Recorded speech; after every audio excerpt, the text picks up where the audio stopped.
CUET PG political science preparation from scratch series का ये तीसरा एपिसोड। इसके पहले के 2 एपिसोड्स अगर तुम लोगों ने नहीं देखे हैं तो फटाफट से जाके उनको चेक करो, क्योंकि उनके बिना तुम्हारा प्रिपरेशन बिल्कुल ही इनकम्प्लीट होने वाला है। इस वीडियो में हम 2 और इंपॉर्टेंट एंड इंटरेस्टिंग यूनिट का टोटल डाइसेक्शन करेंगे, Indian political thought and international relation. Previous year questions के बेसिस पे एक ट्रेंड एनालिसिस करके देखेंगे कि इन दोनों ही यूनिट्स में कितना वेटेज पिछले अटेम्प्ट्स में दिया जा रहा था, किस तरह के क्वेश्चंस पूछे जा रहे हैं, कौन कौन से थिंकर्स के क्या क्या पर्सपेक्टिव्स हमें कवर करने हैं, कितना टाइम हमें प्रत्येक यूनिट में लगाना है और किस तरह से रिवीजन करना है वो बात करेंगे। साथ ही कौन कौन से इंपॉर्टेंट बुक्स तुम फॉलो कर सकते हो उसके बारे में भी आज बात करेंगे। शुरू करेंगे इंडियन पॉलिटिकल थॉट से, क्योंकि इस यूनिट का सिलेबस इन लोगों ने बहुत लिमिटेड रखा है, इसीलिए क्वेश्चन पेपर के अंदर इस यूनिट का वेटेज भी हमें कम देखने को मिलता है। बट गारंटीड है कि क्वेश्चंस डेफिनेटली पूछे जाएंगे। 5 से 6 क्वेश्चन भी अगर पूछते हैं तो approximately 8 to 10% of the entire syllabus हमारा ये निकल कर आता है। सिलेबस को कम रखने का एक एडवांटेज तो चलो है कि हमें कम पढ़ाई करनी पड़ती है, कम मेहनत करना पड़ता है इस पर्टिकुलर यूनिट के अंदर, बट इसका एक डिसएडवांटेज भी है। डिसएडवांटेज ये है कि सीयूईटी पीजी पॉलिटिकल साइंस के प्रिपरेशन को मैं एटलीस्ट एक फाउंडेशन स्टोन की तरह देखता हूँ, एक फर्स्ट स्टेप की तरह देखता हूँ कि जिससे बेसिक इंफॉर्मेशन का डेटाबेस को हम कलेक्ट कर सकते हैं और आने वाले बड़े बड़े एग्जामिनेशन के लिए हम यूज कर सकते हैं, बिल्ड अप या बिल्ड ऑन कर सकते हैं इस पर्टिकुलर एग्जामिनेशन से, जो कि अगर सिलेबस लिमिटेड हो जाता है तो हमें उस चीज की एक कमी देखने को मिलती है। जैसे वेस्टर्न पॉलिटिकल थॉट हो गया, इंडियन गवर्नमेंट एंड पॉलिटिक्स हो गया, जब आप सीयूईटी पीजी एग्जामिनेशन के लिए प्रिपेयर करते हो तो उसमें इन इटसेल्फ आप बहुत ज्यादा प्रिपेयर हो जाते हो फॉर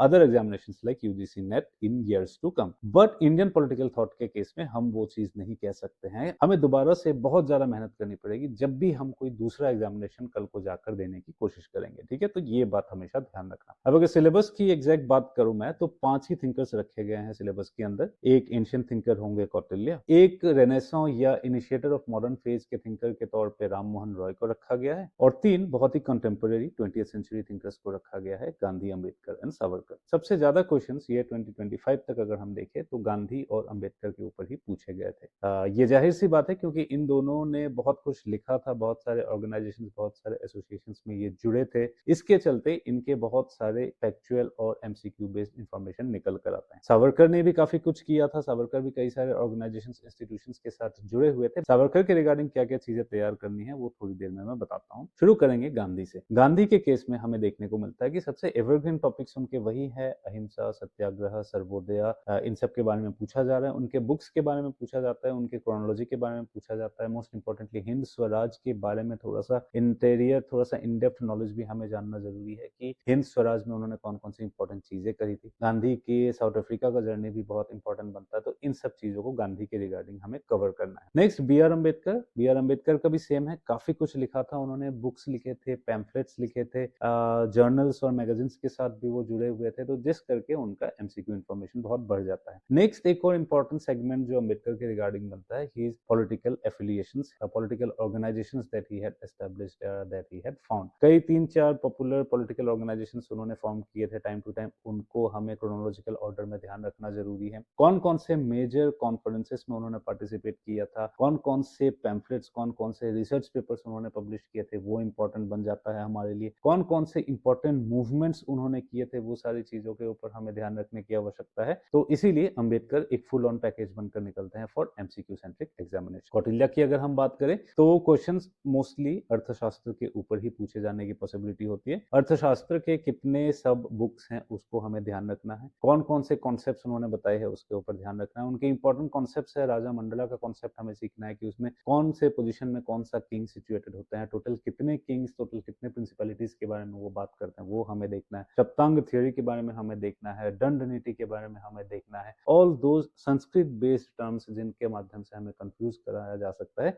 उन चीजों पे हमें बहुत प्रॉपर्ली ध्यान रखना है। और कौटिल्य पे कंफ्यूज कराने के लिए कई बार जो है संस्कृत बेस्ड टर्म्स को यूज किया जाता है। अगर कोई ऐसा बच्चा है, जैसे कि हमने स्कूल में संस्कृत पढ़ा था, अगर कोई ऐसा बच्चा है जिसने संस्कृत नहीं पढ़ा होगा तो वो इन तरह के कॉम्प्लेक्सिटीज में फंस सकता है। अब अगर हम वीडी सावरकर की बात करें तो बहुत जरूरी है ये इस बात को समझ पाना कि सावरकर के लाइफ को हम 3 ब्रॉड फेजेस में डिवाइड कर सकते हैं। तो इस डिवीजन को हमें प्रॉपर्ली याद करना है, प्रॉपर्ली हमें इंटरनलाइज करना है। उनके इंपॉर्टेंट वर्क्स जो है, हिंदुत्व के ऊपर जो उनका वर्क है उसके ऊपर हमें ध्यान देने की जरूरत है। उनका जो एक्टिविस्ट फेज था उस एक्टिविस्ट फेज को हमें ध्यान देने की जरूरत है। ठीक है, तो बहुत ज्यादा कॉम्प्लेक्सिटीज हो पाने की पॉसिबिलिटीज कम है, बट इनके रिगार्डिंग भी बहुत सारे छोटे छोटे इंफॉर्मेशन है जो हमें ध्यान रखना है कि कौन से स्कूल में पढ़े थे, कौन कौन से कॉलेज में पढ़े थे, क्या चाइल्डहुड रही थी उनकी। अम्बेडकर के साथ भी कुछ कुछ ऐसे इंटरेस्टिंग फैक्ट्स एसोसिएटेड हैं उनके स्कूल के रिगार्डिंग, उनके कॉलेज के regarding. All those things are going to be important. Reading material अगर मैं बात करूं इंडियन पॉलिटिकल थॉट के लिए, तो 2-3 बुक्स हैं, मैं बता सकता हूं तुम लोगों को, वो देख लेना। बट सबसे ज्यादा जरूरी है प्रीवियस ईयर क्वेश्चंस के ट्रेंड के बेसिस पे ही तैयारी करना। मैं तो अपने लाइव क्लासेस में पीवाईक्यू ट्रेंड के बेसिस पे ही सारी चीजें करवाता हूँ, इसीलिए तुम लोगों से भी रिक्वेस्ट कर रहा हूँ जो भी इस वीडियो को देख रहा है, पीवाईक्यू ट्रेंड के बेसिस पे ही जो है प्रिपरेशन को करना। यूं तो बहुत ही टाइम लग जाता है अगर हम बुक्स के थ्रू जाके इनकी तैयारी को करने की कोशिश करें, बट अगर कोई अवेलेबल नोट्स या अवेलेबल मटेरियल तुम्हारे हाथ में नहीं है तो तुम वही करना, डिटेल में जाना, कॉन्सेप्ट वाइज समझने की कोशिश करना। एक वी.आर. मेहता का बुक है इंडियन पॉलिटिकल थॉट में, उस पे तुम्हें गांधी के बारे में थोड़ा बहुत मिल जाएगा, तुम गांधी को वहां से कवर कर सकते हो। बट एक ऐसा बुक है जो कि काफी पॉपुलर है, मैंने एक शॉर्ट में भी बताया था इस बुक के बारे में। ये जो मॉडर्न इंडियन पॉलिटिकल थॉट का बुक है by Pantham and Deutsch, edited volume है। इस बुक के अंदर तुम्हें अंबेडकर भी मिलेगा, गांधी के 3 चैप्टर्स हैं इस बुक में, वो मिल जाएगा तुम्हें। राम मोहन रॉय के बारे में भी इस बुक में मिल जाएगा। तो ये सारी चीजें तुम कवर कर सकते हो। सावरकर के लिए तुम इग्नो का जो पीडीएफ है वो यूज कर सकते हो, चाहो तो कमेंट में लिख देना, मैं टेलीग्राम चैनल पे अपना भी डाल दूंगा,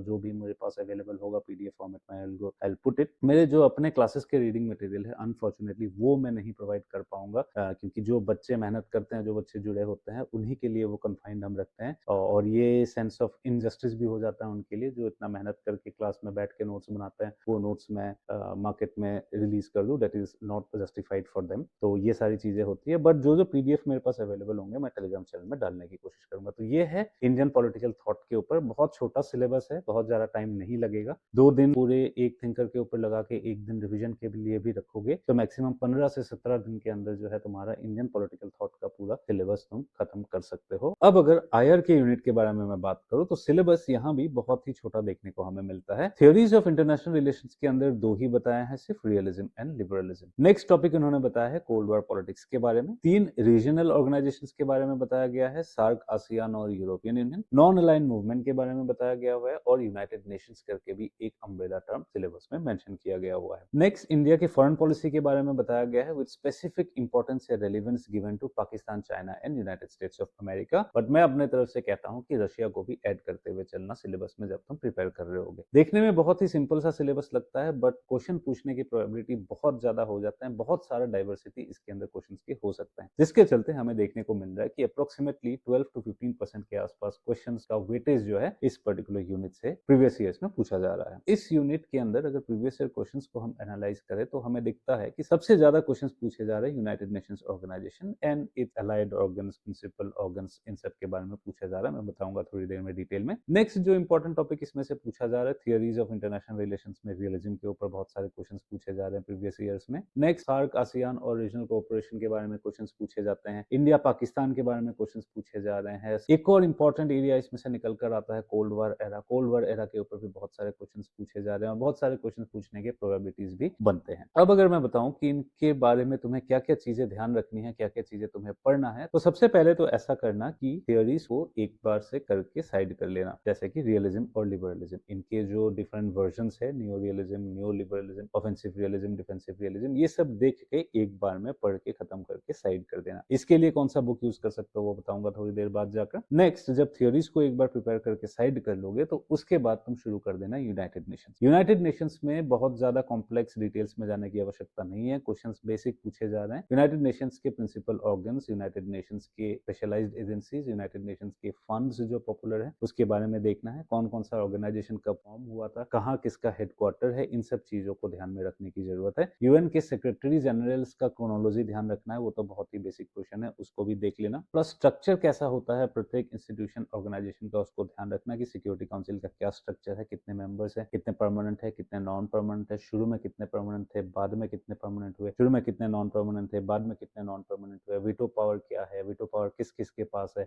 ये सारी चीजें देख लेना। और फिर देखना कि इन सब के हेड्स जो है वो किस तरह से इलेक्ट होते हैं या किस तरह से अपॉइंट होते हैं, जनरल असेंबली में वोटिंग किस तरह से होती है, इंटरनेशनल कोर्ट ऑफ जस्टिस में कितने जज होते हैं, कौन इन जजेस को अपॉइंट करता है, ऑल दोस थिंग्स तुम्हें देखना है। फिर यूएन जनरल असेंबली और सिक्योरिटी काउंसिल के पॉपुलर एंड इंपॉर्टेंट रेजोल्यूशंस को तुम देख लेना। इनके इंपॉर्टेंट जो एजेंसीज हैं, जैसे कि ह्यूमन राइट्स रिगार्डिंग जो भी एजेंसीज हैं, चाइल्ड एजुकेशन रिगार्डिंग जो भी एजेंसीज है, उन सबको ध्यान देना। उनके क्या क्या मेजर लैंडमार्क्स रहे हैं उन सबको ध्यान देना है। ह्यूमन राइट्स रिगार्डिंग रिगार्डिंग कौन कौन से मेजर कन्वेंशन रहे हैं उनके ऊपर ध्यान देना है, वुमेन के रिगार्डिंग कौन कौन से मेजर कन्वेंशन रहे उन सब चीजों को देखना है, यूनाइटिंग फॉर पीस रेजोल्यूशन क्या है इन सब चीजों को देखना है, कौन कौन से सर्कमस्टेंसेस में यूएन सिक्योरिटी काउंसिल के डिसीजंस को बाईपास किया जा सकता है, कब कब इस चीज को इन्वोक किया गया था, उस मेजर डिसआर्मामेंट ट्रीटीज वर्ल्ड में कौन कौन से हुए हैं उनको चेक करना है, सार्क और आसियान को बहुत प्रॉपर तरीके से देखना है। सार्क के ऊपर मैंने वीडियो बना रखा है और उसके बाहर से क्वेश्चन आने की पॉसिबिलिटी बहुत ही कम है, तो उस वीडियो को देखोगे तो सार्क तो वैसे ही अपने आप में तुम्हारा खत्म हो जाएगा। कब फॉर्म हुआ था, क्रोनोलॉजी ऑफ मेंबर्स ज्वाइनिंग, कौन सा मेंबर कब ज्वाइन किया था, कौन कौन से इंपॉर्टेंट डिसीजंस कौन कौन से इंपॉर्टेंट सार्क समिट्स में लिए गए थे, किस ईयर को किस नाम से सार्क ने डिक्लेयर किया था, कौन से सार्क के स्पेशलाइज्ड ऑर्गन्स है, स्पेशलाइज्ड इंस्टीट्यूशंस है, उन सब चीजों को ध्यान देना है। आसियान का भी सेम, कब फॉर्म हुआ था, क्या लोगो है, क्या मोटो है, क्या उसके सब ऑर्गन्स है,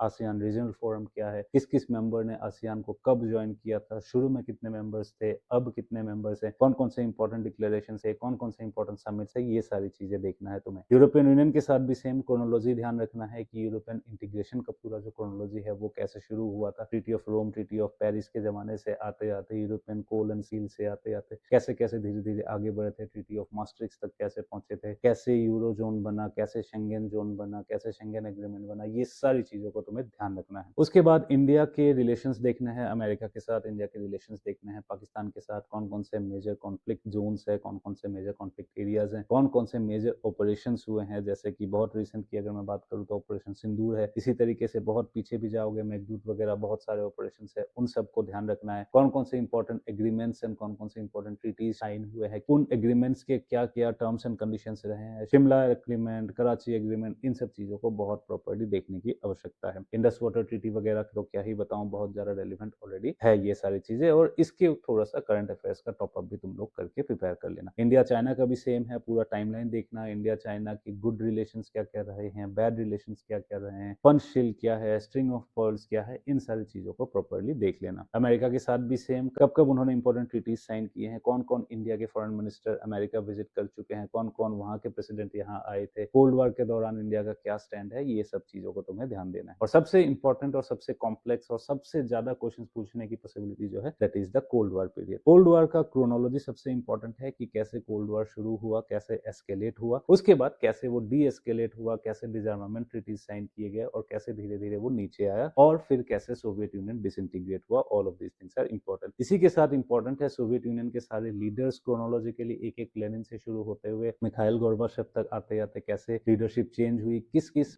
लीडर के कौन कौन से मेजर पॉलिसीज आए थे उसको ध्यान रखना है। मिखाइल गोर्बाचेव बहुत इंपॉर्टेंट बनते हैं, ग्लासनोस्ट, पेरेस्ट्रोइका, ये सारे उनके जो पॉलिसीज थे वो बहुत इंपॉर्टेंट बनता है, उन सब चीजों को तुम्हें ध्यान देना है। तो ये सारा एक होलिस्टिक प्रिपरेशन करोगे और थोड़ा सा करंट अफेयर्स का तड़का भी लगाओगे तो इंटरनेशनल रिलेशंस का टॉपिक भी जो है तुम्हारा बहुत प्रॉपर तरीके से कवर हो जाएगा। हम अपने क्लासेस में तो बहुत ही रोबस्ट नोट्स प्रोवाइड करते हैं, तुम लोग भी बहुत रोबस्ट नोट्स तैयार करना, इसके पॉइंटर वाइज नोट्स तैयार करते हुए चलना, तो आईआर पे भी बहुत बढ़िया स्कोर कर लोगे। अब अगर बुक्स की मैं बात करूं तो थियरीज के लिए तुम ग्लोबलाइजेशन ऑफ वर्ल्ड पॉलिटिक्स जो बुक मैंने कई बार रिकमेंड भी किया है, उस बुक को देख सकते हो। बाय लिजन स्मिथ का बुक है। एंड्रयू हेवुड का भी एक बुक है ग्लोबल पॉलिटिक्स का, उसको भी तुम लोग चेक कर सकते हो रियलिज्म और लिबरलिज्म के लिए। बाकी कोल्ड वॉर पॉलिटिक्स के लिए आई थिंक एनसीईआरटी क्लास 12 का जो कंटेम्प्रेरी वर्ल्ड पॉलिटिक्स बुक है that is going to be enough, काफी कुछ इन्फॉर्मेशन उसके अंदर है। उसके उपरांत जो भी है पीवाईक्यू से रिगार्डिंग गूगल से थोड़ा बहुत इन्फॉर्मेशन ऐड करके तुम लोग रख सकते हो। India Pakistan, India China, India America के लिए अलग अलग बुक्स हैं, जैसे कि डेविड मेलोनी का एक बुक है, उस बुक को भी तुम लोग फॉलो कर सकते हो। और फॉरेन पॉलिसी के बहुत सारे पॉपुलर बुक्स है, I do not want to name all of those books, तुम उनको जाके चेक करोगे तो India Pakistan, India China, India America relations के ऊपर तुम्हें बहुत ज्यादा इंफॉर्मेशन मिल जाएगी। उससे निकाल के तुम डेटाबेस अपना टेबुलर फॉर्मेट में प्रिपेयर कर लेना। यूनाइटेड नेशंस के रिगार्डिंग इन्फॉर्मेशन भी तुम्हें एनसीईआरटी बुक में काफी कुछ मिल जाएगा। सार्क आसियान के रिगार्डिंग भी बहुत सारा इन्फॉर्मेशन तुम्हें उस बुक से मिल जाएगा। सार्क के ऊपर तो मेरा कंप्लीट वीडियो बना ही हुआ है, उसी के अंदर लगभग सारा सिलेबस भी कवर हो जाएगा। आसियान और यूनाइटेड नेशंस के ऊपर भी बहुत जल्द मैं ऐसे ही एक्सटेंसिव एकदम डिटेल वीडियो लाने वाला हूँ।